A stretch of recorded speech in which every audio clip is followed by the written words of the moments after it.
তো বোন, এই যে কত সুন্দর আপনি, আচ্ছা এই ক্যামেরার সামনে আসার উদ্দেশ্য কি? ক্যামেরার সামনে আসার উদ্দেশ্য জীবনে চলার পথে চাই একজন ভালো মনের মানুষ, যে আমার পাশে থেকে আমার দুঃখ কষ্টের মাঝে আমার মাথার ছায়া হয়ে থাকবে, তার দুঃখ কষ্টের মাঝে আমি থাকবো ভাইয়া।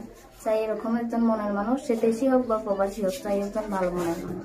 ও মানে আপনার দুঃখ কষ্টের মাঝে আসবে? হ্যাঁ। কেন এখনো কি আপনার দুঃখ কষ্টের মাঝে কেউ আসেনি? না ভাইয়া, মনে করেন এখনো কেউ আসে নাই বিধায়ী তো প্রতিবেদনের মাঝে আসা। মানে এখনো আসেনি বলে এসেছেন নাকি? আচ্ছা আচ্ছা, তো আপনার তো দেখতে অনেক সুন্দর, আপনার তো প্রতিদিন আসা দরকার নেই, এমনি তো যে দেখবে সেই পাগল হয়ে যাবে আপনার জন্য। যে দেখবে সে পাগল হবে, কিন্তু ভাইয়া দুনিয়াটা চলে টাকার কাছে। মনে করেন বিয়ে শাদীর প্রস্তাব আসে, কিন্তু যৌতুকের কারণে বিয়ে শাদী হয় না ভাইয়া। ও মানে যৌতুকের কারণে? হ্যাঁ। আচ্ছা, তো কি কি চায়?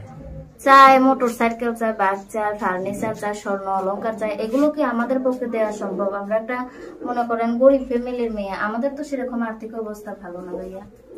মানে মোটর সাইকেল চায়, বাইক চায়, ঘর সাজিয়ে দাও, এটা দাও সেটা দাও, মানে অনেক কিছু চায়। হ্যাঁ ভাইয়া। তো এত কিছু দেওয়ার সম্ভাবনা তো আপনার তো নেই।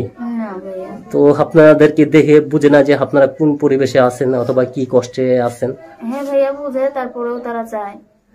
বললাম না দুনিয়াটা চলে টাকার কাছে, কিন্তু আমাদের তো সেরকম আর্থিক অবস্থা ভালো না। এই কারণে প্রতিবেদনে আসা, চাই একজন ভালো মনের মানুষ, যে আমার দুঃখ কষ্টের মাঝে আমার মাথার ছায়া হয়ে থাকবে, এরকম